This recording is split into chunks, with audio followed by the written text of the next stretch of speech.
What's up, guys? Welcome back. Part 2 here, I guess. Just ran to the car, got the Lizard. You know, one thing I love about this boat, or having a smaller mono, is when you're tight on room, you can always have room to fit one of these in the car. And so if I want to bring out 2 boats or whatever, you know, steering check, 1, 2, 1, 2, clear for takeoff. Castle Hydra X8S. These are about 5-year-old Turnigy 5000s. I'm not even sure if you can get these anymore.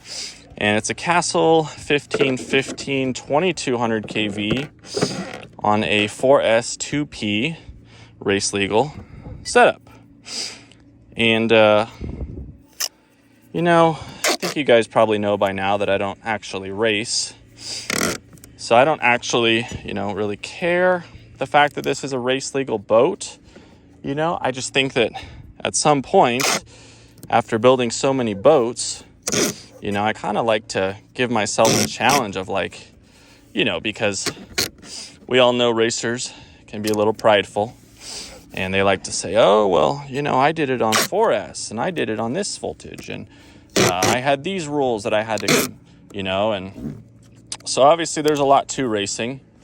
Not flipping is probably the biggest one, of course. You got to keep your boat on the water and not crashing into other boats. And you got to not overheat, right? So all my boats, if you notice, I build them to run them as hard as I care to run them on the given day with cool temps, and everything's got to stay happy, and you got to have enough battery voltage, right, to do it all, to do all this stuff. And so so I try and keep my boats race legal.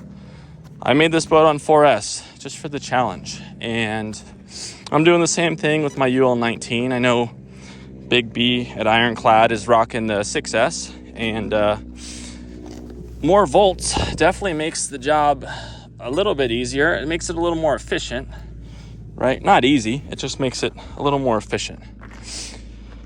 And but I'm not big on the speed runs, you guys. I like going fast. My Sniper's gone 86 and the Cheetah's gone 81 last time out. And my boats all go fast. I'll do it at least once with them. But in general, I get more of a kick out of just, oh, look at that, you guys. I get more of a kick out of just running laps and getting a boat tuned in and dialed. I think my CG might be a little further back than it was yesterday.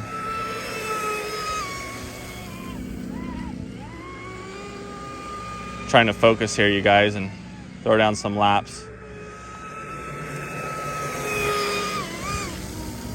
We're doing race simulation conditions today. We gotta pretend like there's other boats on the water that we're dodging and flip boats and stuff. But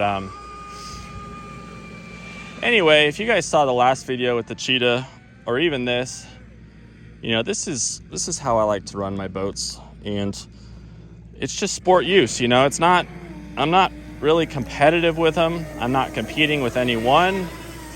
I'll be honest, I really appreciate that about Ironclad, and I'm sure plenty others, but just the fact that, him and I feel like I can relate to him because we don't race, and so we don't really care. It's not like we're building our boats to get a trophy or to brag, or I guess there's a little ego involved, right? But it's like we do this stuff, we do a 5-hour blueprint job, or we do whatever it is, and we do it all just because we love it, right? Like, I've spent 8 hours on a boat blueprint. I probably spent 6 hours on this boat just to go out and run a few miles an hour faster, right? Just to say that, my boat's optimized and I've gotten the most out of it. And not to race anyone, not for any competitive reason, just because it's a love for the hobby, and I feel like you kind of have to love the hobby to to put in the work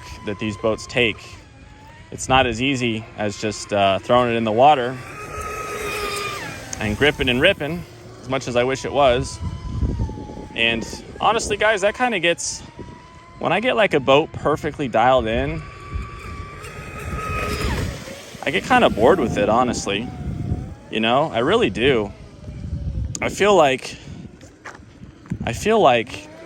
rarely will I keep a boat exactly the same. Rarely will I keep a boat exactly the same and just keep bringing it out and out and out. Like, pretty much every time I'm out with the boat, I'm trying to make it better. Oh, turtle. Scared him away. Yeah, every time I'm out, I'm trying to make the boat better, you guys. Like, I want to switch props. I want to adjust the CG. I'm not out here to just keep running the same setup every single day, right? It kind of gets stale. So it helps to have multiple boats. And it helps. Oh, hello, turtle. Look at that. I don't know if you guys can see him. He's a cute little guy. I think at some point, somebody let a bunch of pet turtles in here. There he goes. He's swimming down. Someone let a bunch of pet turtles in here. And like, when I come here in the summer, you guys will see the whole shoreline's covered. And they mostly kind of stay towards the shoreline so I can avoid them. But they're definitely here. And definitely don't want to ding up a nice prop or a rudder. Ooh. Okay, a little splash zone there. That's probably good. I try and gauge my batteries only to LVC. And that's how I've kind of kept these, you know, these old Turnigies that I have. I was mentioning that they're probably like 5 years old and they still run great. And the way you do that is you don't over discharge your stuff. You keep them at storage voltage all the time, obviously. Get yourself a nice discharger. There's like an ISD or ISDT something on Amazon. And don't store your packs charged. Not even for half a day. Not even for overnight. Just don't, you know. And I'll cut back with some fresh packs. Yeah, so as I was saying, probably not going to set any speed records with these batteries. 5 years old and plenty of cycles on them. But if you take care of your packs, you shouldn't really puff them. You shouldn't really lose one. You know, I've been very lucky with the ones I've had. So something to keep in mind when you're wanting to run that extra juice out of your boat. You remember that you're almost to storage voltage. You know what I'm saying, guys? All right, let's get you focused.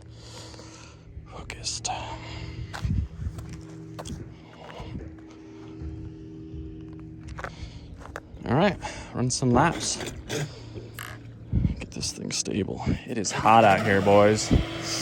I am toasting. I had to pop my top off. I'm sweating and I don't want to get a bunch of weird, funky tan lines, so. All right, let's get some hard laps in. Some simulated race laps. Full trigger. 64 mile an hour boat. Fully P legal. Only about 200. Jumps nice and flat. CG is good. Only about 230 amps on the data log. Right? 230 amps, so nice and low. What that means, for those of you guys that don't know, is that I could prop this you-know-what up. It's got room to prop up and probably be doing mid to high 60s, which would be pretty spectacular, in my opinion, for a P-class boat, and it's not even on a new 10-shock. It's not even got one of these crazy 10-shock motors. It's on a Castle 1515. So yeah, I mean, obviously, you guys got to keep in mind, right? I'm here by myself. My recovery boat is probably 5 minutes away in the car, right? So, and I'm not racing, right? So there's no need for me to push my boat to the point where I'm going to flip it, right? If this was an actual race and I was caffeinated with a group of 5 other guys, right, and we're all competing, of course I'm going to send this thing and, you know, staple the throttle wide open, and I'll just rubber band the trigger, you know what I mean? But if I'm running by myself and I don't feel like flipping, and it's a boat that, you know, flipping happens, I mean, don't get me wrong, I'm just saying that, you know, you push the boat as hard as you can comfortably push it, and I'm trying to get close to the limits without ever hitting the limit, if that makes sense. But one of these days, I will flip a boat or I'll lose power, and you guys will get to see my recovery boat, which is actually killer. It's a little airboat with some PVC tubing on it, and it's got a big air blade, a big propeller on the back, and I don't want to flip, don't want to jinx it, knock on wood, but when that day comes, you guys will get to see the old go-getter, But yeah, 64 miles an hour, you guys. Very happy boat. Tons of run time. You know, I'm kind of stopping shy because these packs are old, and because I don't really like to run my stuff that low. Uh-oh. We lost rudder. Definitely hit something. I think I might have hurt a turtle. This happened last time. I'm sure you guys remember. We're having a hard time going right here, which tells me that right now the rudder is probably barely in the water because it's kicked up. This OSC rudder, I really like it, but I noticed because it's so wide and flat and it has so much drag, either I need to get mine sharper, which it's already pretty sharp, or I need to, you need to really crank the screws down. So I don't really care too much if I hit the rudder. It's not the end of the world.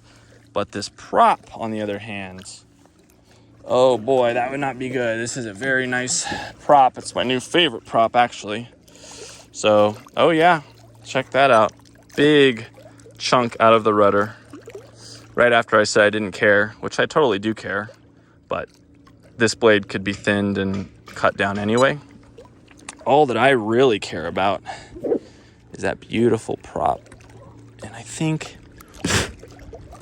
God, dang it, I hit the prop.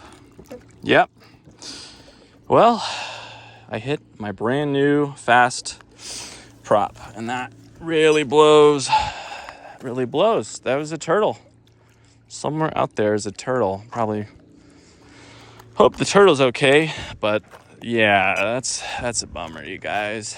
It's a brand new prop from Dr. Props out in Ukraine. And maybe I'll go, you know what? Maybe I'll go 1 millimeter bigger. I'll get something bigger. But anyway, guys, I kept you guys long enough. Summer must be approaching because there are turtles. I see them, they're popping up. And that's usually how you know it's summertime out here in Southern California. Beautiful 76 degrees. Getting a tan while I run boats at my own private lake. And I'm not going to touch the prop while it's plugged in because that's bad practice. I want to teach you guys good habits, right? Keep your remote away at all times so nothing and nobody can touch it. So we're going to unplug the 2P setup, and now zoom you guys in at the damage. This prop here, this blade here, completely rolled the edge over. I gotta say though, this prop is stainless and pretty damn tough. If that was like a brass, like Octura or something, that thing would have been, wow, that's a lot of flex in the transom trying to push that back. So yeah, kind of a bummer. It happens, guys. Might be able to straighten it out. Might order another one. I might even send it to Chris Hoffman because he could probably get that perfect. Maybe even improve it. Who knows? Anyway, hope you guys are doing good. catch you guys on the next one. And next one's probably going to be a nice shop video, and we'll do some building. Got to finish up that Decepticon. I've got Decepticon ESCs that are coming to my house on Friday. Castles, fully custom. Can't wait for you guys to see those. And if you're not subscribed, please consider it. This is what we do here. We destroy props, we destroy rudders, we build fast boats, and we go in circles with them. And if you guys really want to see some straightaway only saw stuff, well, we'll do that too. So leave a comment, and catch you guys on the next one. Peace.